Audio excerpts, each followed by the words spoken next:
سوال یہ تھا کہ سشانت راجپوت ایک ایکٹر تھا انڈیا کا، پاپولر ایکٹر بھی تھا، مطلب بڑا اچھا ایکٹر تھا، اس نے خودکشی کی ہے۔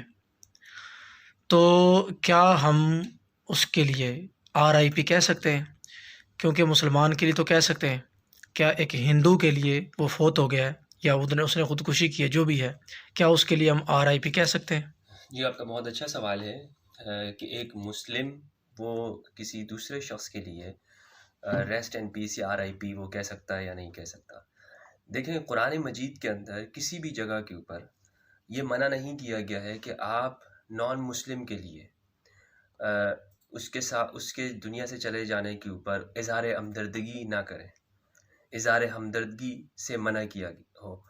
ایسا قرآن مجید میں کسی جگہ پر نہیں ہے۔ کوئی ایک آیت ایسی نہیں ہے کہ جس میں مسلمان سے کہا گیا ہو کہ آپ نے کسی نان مسلم کے لیے یہ نہیں کہنا، RIP نہیں کہنا، یا اس کے لیے اچھے کلمات نہیں کہنے، اس پر اظہار افسوس نہیں کرنا، کسی جگہ پہ منع نہیں کیا گیا۔ یہ میں واضح لفظوں میں کہہ رہا ہوں۔ ہاں، ایک جگہ پر ایسا آتا ہے کہ کہا گیا ہے، سورہ توبہ کی آیت ہے، جس پر ہمارے علماء کہتے ہیں کہ غیر مسلم کے لیے ریسٹ اینڈ پیس نہیں کہنا چاہیے۔ وہ اس آیت کی وجہ سے کہتے ہیں، اور اس آیت کے اندر یہ ہے کہ ہم نے نبی کے لیے اور مومنوں کے لیے یہ بات درست نہیں ہے کہ وہ کیا کریں ان لوگوں کے لیے کہ جو مشرکین ہیں، وہ اگر ان کے اپنے رشتہ دار ہی کیوں نہ ہوں، دنیا سے جانے کے بعد جب انہیں پتہ چل گیا کہ یہ جہنمی ہے، من بعد ما تبین لہم انہم اصحاب الجحیم، کہ وہ جہنمی ہیں، جب انہیں معلوم ہو گیا تو اس کے لیے استغفار کریں، یعنی استغفار کرنے سے منع کیا گیا۔ اس میں دیکھیں دو چیزیں سمجھنے کی ہیں۔ پہلا تو ہے مشرک کا لفظ، کہ مشرکین کون ہیں؟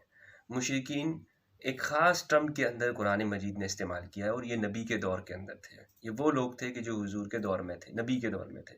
اور دوسرا اس آیت کے اندر ہے کہ جب انہیں پتہ چل گیا کہ یہ اصحاب الجحیم ہیں، جہنم والے ہیں، تو آج کسی کو نہیں معلوم ہو سکتا کہ دوسرا شخص جہنم میں ہے یا جنت میں ہے۔ یہ تو صرف پیغمبر کو اللہ نے علم دیا، پیغمبر کے دور کے اندر اللہ تعالیٰ ان پہ وحی کرتے تھے۔ تو ہمارے علماء کا یہ کہنا کہ آج ایک مسلمان کسی نان مسلم کے لیے وہ ریسٹ اینڈ پیس نہ کہے، کیونکہ وہ جہنمی ہے، وہ نان مسلم جہنمی۔ اکثر علماء یہی کہتے ہیں کہ نان مسلم یعنی جو مسلم نہیں ہے اور وہ مر جائے، وہ جہنم میں جائے گا، وہ اس آیت کی وجہ سے کہتے ہیں۔ تو میں ان کو یہ کلیئر کرنا چاہتا ہوں کہ ایسا نہیں ہے۔ یہ جو تشریح کی گئی ہے یا یہ جو سمجھا گیا ہے کہ جو بھی نان مسلم ہے وہ مر جائے گا تو وہ سیدھا جہنم میں پڑ جائے گا، دوزخ میں چلا جائے گا، جلنا شروع ہو جائے گا، یہ اس آیت سے جو سمجھا گیا ہے یہ درست نہیں ہے۔ اس آیت میں دو چیزیں امپورٹنٹ ہیں، وہ سمجھنے کی ضرورت ہے۔ پہلا ہے مشرکین کا لفظ، اور دوسرا ہے کہ خود ہی بتا دیا من بعد ما تبین لہم انہم اصحاب الجحیم۔ آج کس کو واضح ہو سکتا ہے کہ کون شخص ہے یا نہیں ہے؟ بلکہ ہمارے لیے یہ کہا گیا ہے کہ اللہ تعالیٰ قیامت کے اندر فیصلہ کرے گا ان لوگوں کے اندر، مومنوں کے اندر، یہودیوں کے اندر، مسیحیوں، مشرکوں، مجوس، سابئین، سب میں اللہ فیصلہ کرے گا قیامت میں۔ اس سے پہلے ہمیں کسی کو معلوم نہیں ہو سکتا۔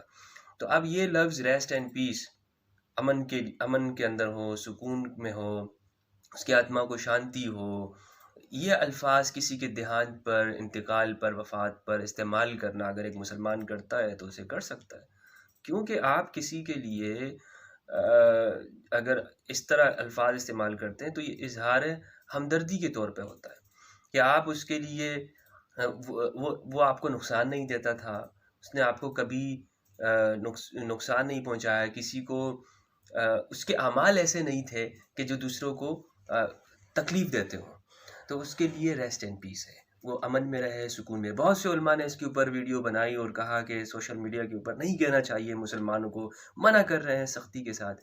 میں ان سب سے جو ہے نا یہی درخواست کروں گا کہ آپ لوگ اسلام کے اس وسیع تناظر میں دیکھیں کہ جس میں کہا گیا کہ وما ارسلناک الا رحمۃ للعالمین، آپ کل جہان کے لیے، کل انسانیت کے لیے رحمت ہے، صرف مسلمانوں کے لیے نہیں ہے۔ رب جو ہے وہ سارے جہانوں کے لیے رب ہے، صرف مسلمانوں کا رب نہیں ہے۔ بہت بہت شکریہ۔